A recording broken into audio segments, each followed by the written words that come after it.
रिश्तेदारियों में बहुत औपचारिकताएं होती हैं मेरे भाई। रिश्तेदारी में ऊंच नीच की बातें होती हैं। रिश्तेदारी वो होती है, कोई मुझसे पूछे कि रिश्तेदारी महान होती है या दोस्ती, तो मैं पुलक सागर कहूंगा रिश्तेदारी छोड़ सकता हूं, लेकिन दोस्ती सबसे बड़ी चीज हुआ करती है। दोस्ती में कुछ ऊंच नीच नहीं होता है। दोस्ती में, रिश्तेदारी में तो रिश्तेदारों से संभल संभल के बोलना पड़ता है। हमको पूछा नहीं, हमारा सम्मान नहीं किया, हमारा, ये रिश्तेदारियों के लफड़े हैं। हम उनके घर गए, हमें पानी को नहीं पूछा।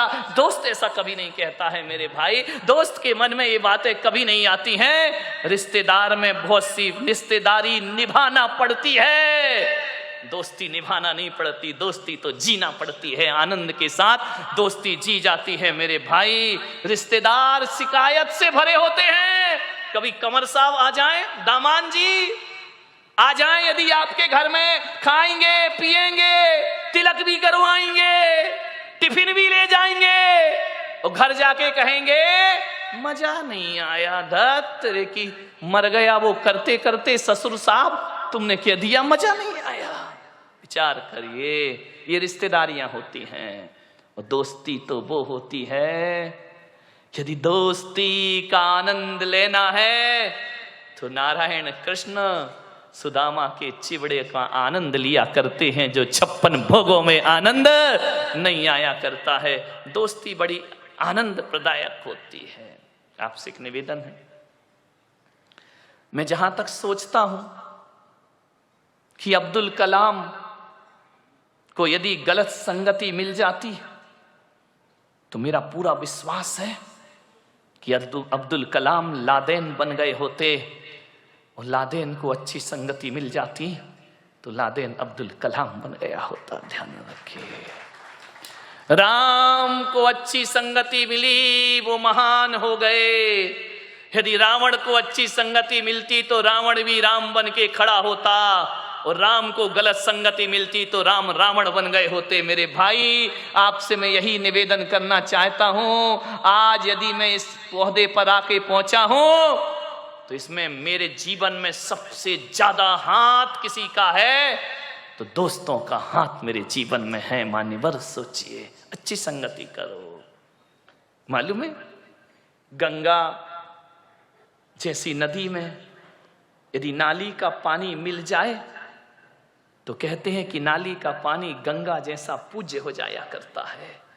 गंगा में नाली का पानी मिले तो वो गंगा जल हो जाया करता है, और गंगा जल को यदि नाली में डाल दिया जाए तो वो गंदा जल हो जाया करता है, वो अपवित्र हो जाया करता है। संगति करो तो गंगा जैसों की करो, जहां जाकर के हमारा ये गंदगी में शरीर पवित्र हो जाए। एक कोयले की बोरी में, कोयला जानते हैं, मैलाएं क्या, बड़ा कठिन है, कोड़सा है, यही कोड़सा, हाँ चलेगा, बहुत कठिन है भाई।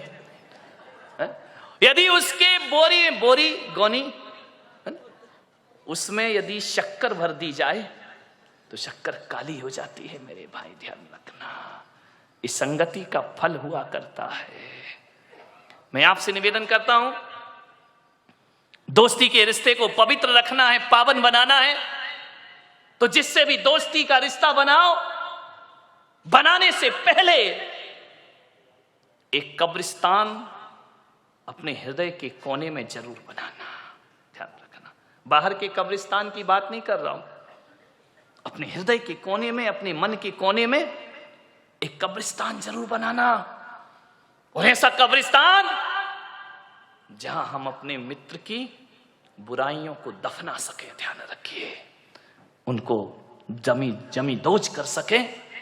हर मित्र में अच्छाई और बुराई दोनों हुआ करती है। मेरे भाई, आपसे निवेदन है, यदि दोस्ती को अच्छा रखना है तो मित्रों की बुराइयों को सीने में दबा के रखना पड़ता है। ऐसा कब्रिस्तान जहां हम मित्र के दोषों को छिपा सके, बहुत कठिन काम है।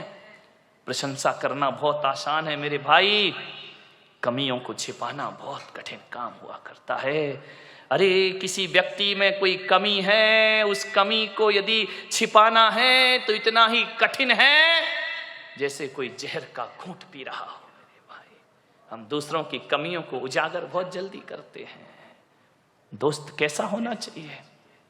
एक वो होती है ना ढाल, तलवार के साथ। ढाल जो होती है वो हमेशा पीठ के पीछे रहा करती है, पीठ पर लगी रहती है। लेकिन जो ढाल जो पीठ पर है, लेकिन जब उसका दोस्त रणभूमि में खड़ा होता है और जब उस पर तलवारों से आक्रमण होता है तो पीछे की ढाल छाती के सामने आ जाया करती है।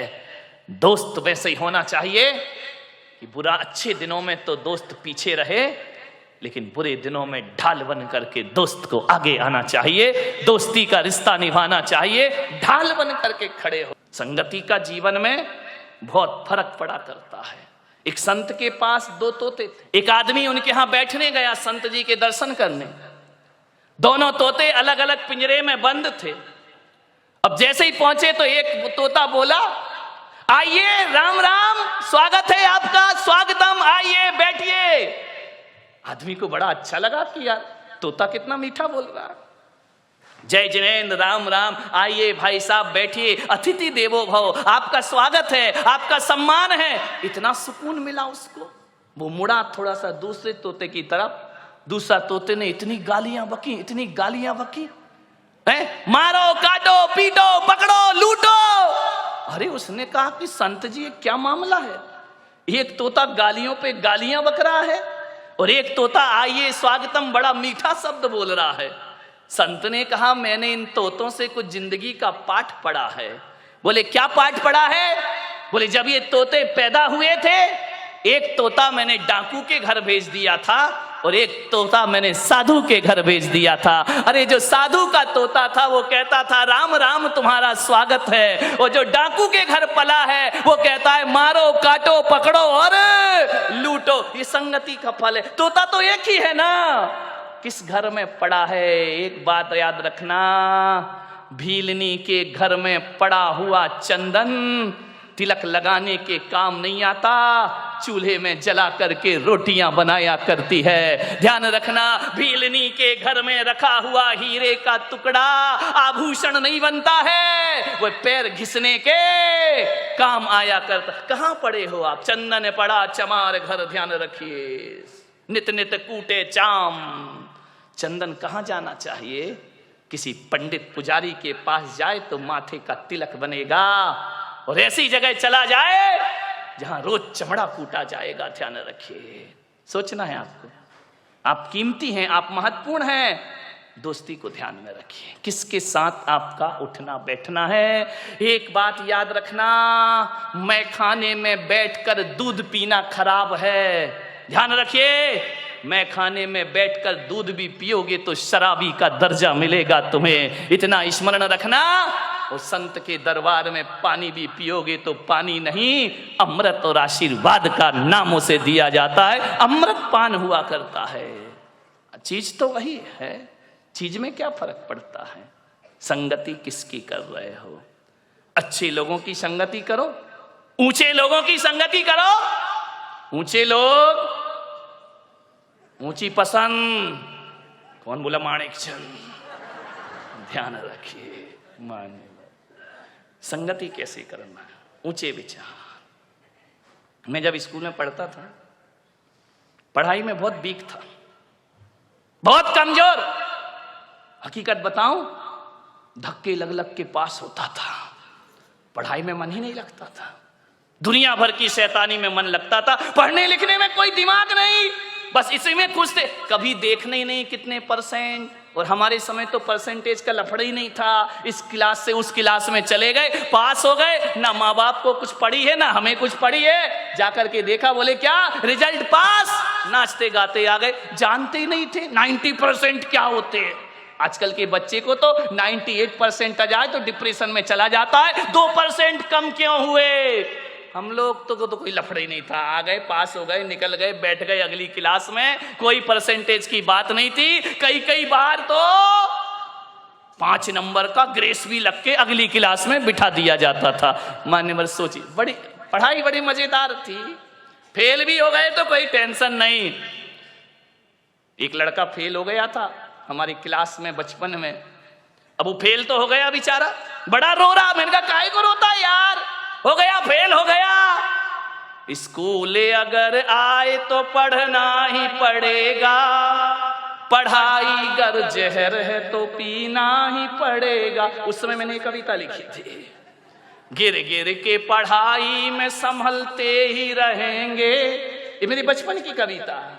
गिर गिर के पढ़ाई में संभलते ही रहेंगे, गर फेल भी हो जाए तो पढ़ते ही रहेंगे। जिसने किया फेल वही पास करेगा, पढ़ाई अगर जहर तो पीना ही पड़ेगा। हाँ, कितने खुश हो गए। देखो ऐसी बातें इतनी जल्दी आ जाती हैं। अरे जो फेल कर रहा वही पास करेगा, टेंशन काहे को ले रहा है, अभी नहीं करेगा अगले साल करेगा। आज की पढ़ाई बिल्कुल अलग हो गई है। ध्यान ध्यान, मैं पढ़ता था, पीछे की लाइन में बैठता था, मेरे नंबर कम आते थे। मेरे एक शिक्षक थे, आज मुझे स्मरण में आ रहे हैं, डी भारत, क्रिश्चियन थे। वो मुझे बहुत प्यार करते थे बचपन में। वृद्ध थे, रिटायर्ड होने के बाद भी वो स्कूल पढ़ाते थे कि मैं सरकार की पेंशन जो मिलती है ना, ये फ्री में नहीं खाऊंगा, जब तक हाथ पैर चल रहे हैं स्कूल रोज आऊंगा। ऐसे वह शिक्षक थे। उन्होंने एक दिन मुझे बुलाया कि इधर आओ, तुम देखने में तो बड़े अच्छे हो। उस समय तो मैं अच्छा ही था। क्यों, अभी गड़बड़ लग रहा हूं क्या? ध्यान रखिए। उन्होंने कहा इधर आओ, तुम पढ़ते लिखते क्यों नहीं? मैंने कहा पढ़ता तो दिमाग में कुछ नहीं चढ़ता है। बोले नहीं चढ़ेगा। मालूम है, मेरी संगति खराब थी, गलत लोगों के साथ पीछे की सीट में बैठता था, मस्ती करना, टीचर पढ़ा रहा है एक दूसरे की छेड़छाड़ करना, टीचरों के नाम रखना उल्टे सीधे। अब स्कूलों में तो यही होता है, और क्या करोगे? उनको चिढ़ाना, उनकी नकल करना, वो चले गए तो ब्लैक बोर्ड में उनका चित्र बनाना, चित्र बना रहे सर का बन गया बंदर का। बड़ी आफत होती थी। उन्होंने कहा इधर आओ, देखने में बड़े अच्छे हो लेकिन काम तुम्हारे बहुत गड़बड़ है, पढ़ाई में आगे बढ़ो। मैंने कहा मैं नहीं लगता मन। स्कूल क्यों आते हो? माँ बाप भेजते हैं, आना तो मैं बिल्कुल नहीं चाहता हूं, लेकिन अब भेजते हैं तो भेजते, मैं करूं क्या? उन्होंने कहा इधर आओ, तुम्हारा पढ़ने में मन लगेगा। मैं 8th क्लास तक बहुत घटिया नंबर से पास होता था, बड़ी मुश्किल से। उन्होंने मुझे कहा आज से मेरा आदेश है, तुम पीछे की सीट में नहीं आगे की सीट में आकर के बैठोगे। पीछे की सीट पे वही बैठता है जो पढ़ाई से जी चुराता है, जो क्लास में मस्ती करना जानता है। ये आगे की सीट में जितने लड़के बैठे सब इंटेलिजेंट बच्चे हैं। और बेटा मैं कहता हूँ आज से होशियार बच्चों के साथ रहो, तुम्हारा सोच बदलेगा, तुम्हारा चिंतन बदलेगा। मान्यवर मुझे नहीं मालूम था उस समय, तो मुझे मजाक लगा कि क्या बकवास कर रहे हैं। 1 साल 2 साल जब मैं आगे की सीट में मैंने बैठना प्रारंभ किया, मेरे दोस्त थे अच्छे, उनके नाम मुकेश, प्रशांत, ये सब मेरे छोटे छोटे दोस्त थे, साथ पढ़ता था। वो क्लास में अव्वल दर्जे में पास होते थे। मान्यवर जो 3rd डिवीजन में मैं पास होता था, पासिंग मार्क, उन लड़कों की संगति करी, मेरे 60% नंबर आना प्रारंभ हो गए। क्योंकि वो लड़के मौज मस्ती नहीं करते थे, वो करते थे समय पर, लेकिन पढ़ाई के समय पढ़ाई। उनके साथ रह रहकर मैंने पढ़ना सीखा। मैं कहता हूं कि 2-3 साल की उस साधना में मेरे क्लास में अच्छे नंबर आने लगे। मान्यवर जिन लोगों के साथ जैसी संगति वैसी मति, ध्यान रखना, जैसी संगति करोगे वैसी मति हो जाएगी। आज मैं जो कुछ भी हूं, आज मैं बोल पा रहा हूं, मैं महाराज भी बन गया तो मुझ में इतना दिमाग बुद्धि नहीं थी, आज ईमानदारी से स्वीकार कर रहा हूं। लेकिन बोलने की कला यदि मैंने किसी से सीखी है, चिंतन सीखा है, तो तरुण सागर महाराज के साथ रह करके मैंने सब कुछ सीखा है। आचार्य गुरुवर पुष्पदन सागर जी महाराज के बाद यदि मेरे जीवन में किसी का सबसे बड़ा उपकार है तो तरुण सागर महाराज का उपकार है।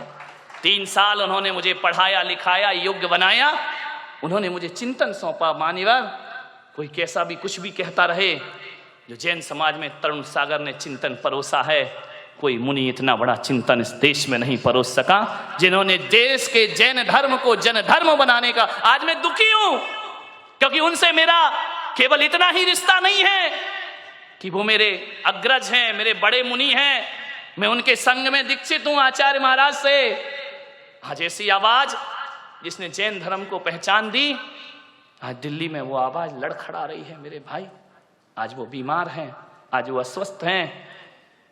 हकीकत में कहूं तो मेरा मन स्थिर नहीं है कि जिसने मुझे सब कुछ दिया, आज इतनी सी उम्र में वो साधु लाचार है। मैं यही कहूंगा पूना वालों से कि अपने घरों में ईश्वर से प्रार्थना करें कि तरुण सागर की आवाज दबना नहीं चाहिए, वह हमेशा आगे बढ़ती रहे। और मैं तो आज ये कहता हूं कि भगवान, हम जैसे साधुओं का क्या है, मेरी भी उम्र यदि उन्हें दे दी जाए तो पुलक सागर वो करने को भी तैयार है। उनका जीवन वो समाज की धरोहर है, विरासत है। उन्होंने देश को एक सही दिशा दी है। उन्होंने मेरे से कभी छोटे मुनि जैसा व्यवहार नहीं रखा। उनके साथ बहुत से साधु रहे। हमारे संघ में जो भी दीक्षित हुए, ट्रेंड होने उनके ही पास जाते हैं। सबसे ज्येष्ठ साधु हैं, जो भी गए सबने सीखा। लेकिन तरुण सागर महाराज आज भी बोलते हैं कि पुलक सागर, जो तुमने ग्रहण किया वो कोई भी साधु मुझसे ग्रहण नहीं कर पाया है। उन्होंने हमेशा मुझे अपना छोटा भाई ही नहीं, छोटा मुनि ही नहीं, उन्होंने हमेशा मुझे अपना मित्र समझा है। आज भी हमारे उनके रिश्ते, आज दूर दूर होने के बाद भी सबसे घनिष्ठ मित्रता यदि किसी से है तो तरुण और पुलक सागर की जोड़ी। नॉर्थ में जाकर के आप देखेंगे, यदि मैं उत्तर प्रदेश में चला जाऊं ना, दिल्ली में चला जाऊं, तो आज भी दिल्ली वाले मुझे छोटा महाराज कहकर बुलाते हैं। बड़े महाराज तरुण सागर, छोटे महाराज पुलक सागर। आज भी मैं उनकी नजरों में बड़ा नहीं बना। ऐसी जोड़ी 3 साल हम लोग साथ रहे, एक भी दिन विवाद नहीं, झगड़ा नहीं, लड़ाई नहीं, कभी जोर से नहीं बोले। नहीं तो तरुण सागर को समझना बहुत बड़ी बात है। लेकिन आज तक मैं इस भरी सभा में कह रहा हूं कि कभी हम दोनों के बीच में तू मैं नहीं हुई। कभी उन्होंने मुझे जोर से नहीं बोला, डांटा नहीं, और उन्होंने डांटा नहीं और मैंने भी कभी डांटने का अवसर उनको प्रदान नहीं किया। आज वो पीड़ित हैं। विनोद गया है संदेश लेकर, बहुत अस्वस्थ है वो। मैं आपसे निवेदन करता हूं, मत दो कुछ, एक संत को हृदय से दुआ दे दो। कभी कभी दवा जो काम नहीं करती वो दुआ काम करती है, ध्यान रखना। वो निरोग हो, वो स्वस्थ हो। मान्यवर, विषय मेरा बदल गया, लेकिन भीतर से दुख है मुझे। साल भर हो गए, 2 साल हो गए उन्हें परेशानियों को झेलते झेलते। यहां से भी गए थे तो बीमार ही थे। खैर, मैं इतना ही कहूंगा कि जिंदगी में दोस्ती हमेशा याद रहती है।